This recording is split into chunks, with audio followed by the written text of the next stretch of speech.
ചേച്ചി ഒരു കാര്യം ചേച്ചിയുടെ ഇപ്പൊ അമ്മ നേരത്തെ ഒരു അഭിപ്രായം പറഞ്ഞു എന്ന് പറഞ്ഞു, അതേപോലെ ചേച്ചിക്ക് ഒരു ബോൾഡ്നെസ് ഭയങ്കരമായിട്ട് വന്നിട്ടുണ്ട്. ആ ഒരു ബോൾഡ്നെസ് എങ്ങനെ ചേച്ചിയുടെ ഉള്ളിലേക്ക് വന്നു? എനിക്കൊന്ന് കൂടുതൽ സുഖേട്ടൻ്റെതാണ്. സുഖേട്ടൻ അങ്ങനെയാണല്ലോ, കാരണം എന്തെങ്കിലും ഉണ്ടെങ്കിൽ എന്ത് തോന്നും. അല്ല, അത് സുഖേട്ടൻ വിശ്വസിച്ചിരുന്ന പാർട്ടിയുടെ നേതാക്കന്മാരോട് അതെ ഇതൊന്നും ശരിയല്ല കേട്ടോ ഇങ്ങനെയൊക്കെ പറയുമായിരുന്നു, എല്ലാവരോടും പറയും. ഇതുപോലെ ഉണ്ടായിട്ടുണ്ട്. സുഖേട്ടനെ പണ്ട് മാരാർ സാറിൻ്റെ ഒരു ഉദ്ഘാടനം, ഞങ്ങളവിടെ പൂജപ്പര ഏരിയയിൽ താമസിക്കുക. അപ്പോൾ സുഖേട്ടൻ പിറ്റേ സെൻറ്റർ ചോദിച്ചു, അയ്യോ അത് മറ്റേ RSSൻ്റെ പരിപാടിയാണ്, നിങ്ങൾ വിളക്ക് കൊളുത്താൻ പോയോ? സുഖേട്ടൻ ഞാൻ അതുകൊണ്ടെന്താ വിളക്ക് കൊളുത്താൻ പാടില്ലേ? ഒരു പരിപാടിക്ക് ഒരു വലിയ ഒരു വയോധികനായ ഒരു നേതാവ് എന്നെ വിളിച്ചു, ഞാൻ പോയി. വിളക്കൊന്ന് കൊളുത്തിയാൽ ഉടനെ അങ്ങ് പാർട്ടി മാറുമോ?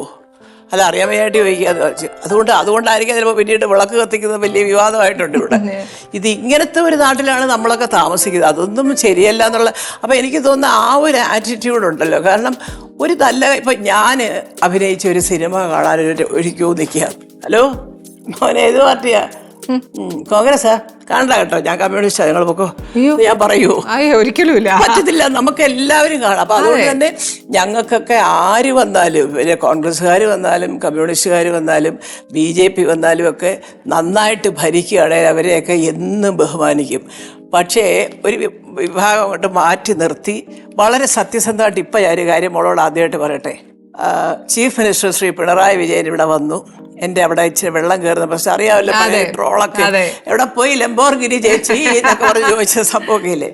പാവം, അവർക്ക് എന്താ പറയുക, അതുവഴി ലംബോർഗിരി പോകാൻ പോലും ഒക്കത്തില്ലായിരുന്നു. പക്ഷേ ആ റോഡ് അദ്ദേഹത്തിനോട് ഞാൻ ചെന്ന് സങ്കടം പറഞ്ഞ് അദ്ദേഹം ഇങ്ങോട്ടൊക്കെയോ അത് എഴുതി ഒക്കെ കൊടുത്ത് എന്തായാലും ശരി ഒരാഴ്ചക്കകം അതിനകത്ത് അതാണ് പറഞ്ഞത് ഇൻ്റർലോക്ക് ടൈൽസൊക്കെ ഇട്ട് റോഡ് ടാർ ചെയ്തു, എല്ലാം ശരിയാക്കി. അതിൻ്റെ പുറകിലൊരു കനാൽ, ആ കനാൽ ഓവർഫ്ലോ ചെയ്താണ് ഞങ്ങളുടെയൊക്കെ പുരാടത്തിലോട്ട് വെള്ളം കയറിയത് ഒക്കെ ചെയ്തു.